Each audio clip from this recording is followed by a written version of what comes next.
Thanks for making the Locked On Ole Miss podcast your first listen every day. We're free and available wherever you get your podcast, including YouTube. We're part of the Locked On Podcast Network, your team every single day.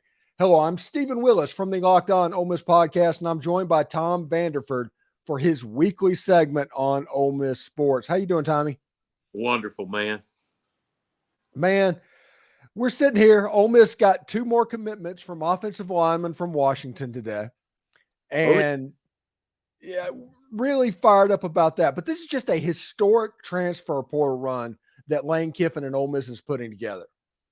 I completely agree. The one thing that I was waiting on was to solidify the offensive line. Of course, we've got a couple of kids coming back for their COVID year. And we've also got four kids coming in via the portal that should help us a whole lot as well. Big kids. Yeah, and you have a situation where Nate Kalepo committed and Julius Bulow committed. And that's 40% of the Joe Moore award-winning best offensive line in college football coming to Ole Miss. Lane Kiffin got both of them. And you figure Nate Kalepo, he's kind of a plug-and-play left guard. That's what he played at Washington this past year. And he's probably going to be besides Diego Pounds. But the other side is good. They're going to compete. They're going to compete like crazy. Julius Bulow, Jeremy James, Preston Cushman, all of those guys, as it gets set for a guard, Ole Miss can legitimately say they have 10 players on the offensive line that's played a ton of football. Yeah, that's amazing. That's amazing. This transfer portal thing is a game changer for Ole Miss. Yeah.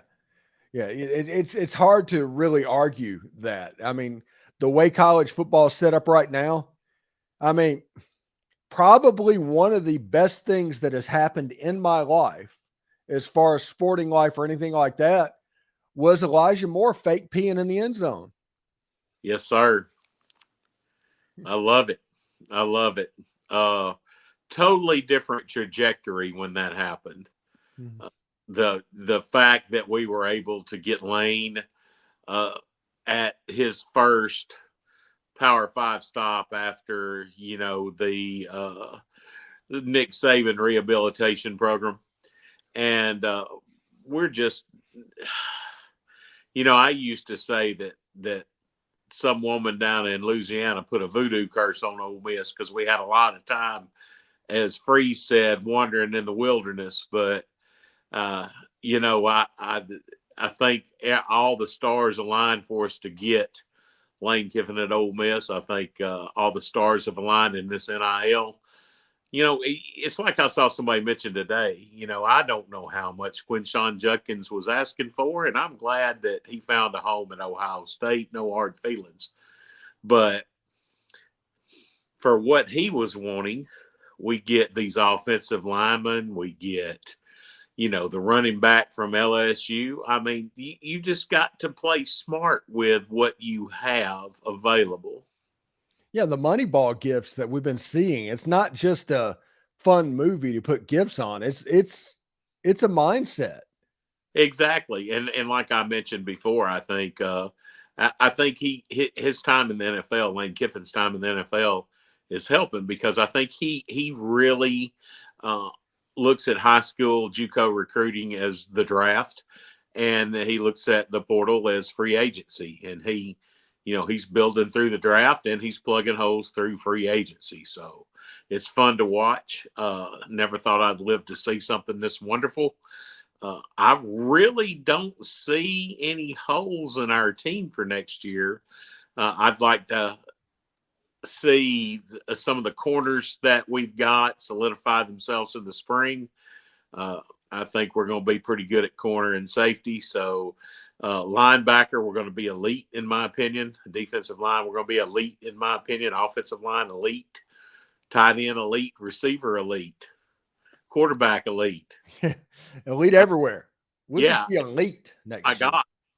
Yeah. I mean, this is what we've been waiting on. Yeah. I'm pretty fired up. Every now and then I sit back and I think about, Steve Sloan's last game, that Egg Bowl, to where Ken Austin was quarterbacking in Veterans Stadium against Mississippi State. And that was my first Ole Miss game. And I think about the journey that I went from there to here and how this year is going for the next 12 months. It's going to be worth it whether or not Ole Miss wins a national championship or not, because I'm going to celebrate it for 9 months. I'm going to enjoy the heck out of the football season. And I mean, if anybody wants a fun experience, just hang by the channel. It'll be a fun experience. Oh yeah, I can't wait. I cannot wait. It's going to be fantastic. It's going to be. I mean, you look at what is coming back from a team that went 11-2, and then what we've added. Oh my goodness, it's amazing. You know, changing the subject just a little bit. Yeah. Ole Miss absolutely dominated Arkansas Wednesday night. But hey, that was fun. Yeah, that was fun to watch. You know, if you're a huge basketball fanatic or just the casual fan like I am, that was good. There was some. It was a dominant performance. Yeah. You know, most as dominant, unfortunately, as the Auburn performance was at Auburn. But I like the way we play at home. I hope we can start playing that way on the road as well. But it's very hard to win on the road in the SEC this year. Statistics prove me right on that. Yeah. And speaking on the road, Ole Miss is on the road today in College Station at Texas A&M. Right. This is a game that Ole Miss can win. And I tell people all the time, there's a difference between can, should, and will. But Ole Miss can win this game, but they have to play well. And if you can get this game, that gives you a little bit of leeway on this home schedule and in Ole Miss's quest for 9-9. Right. I agree. There are some, you know, that you can win every game in college basketball. You really can. But especially with the team that we've got. But you know, you've got to grab your opportunities. You know, I go back to the LSU game. You know, we were doing really good at first, and then we just went, oh, hey, we're on the road. Let's fall apart. So hopefully our coaches are working on that, and the team's working on that. But I see so much potential on this basketball team. Yeah, whenever it goes well and it's going well, these guys look legitimately good. Like against Arkansas, they looked legitimately good.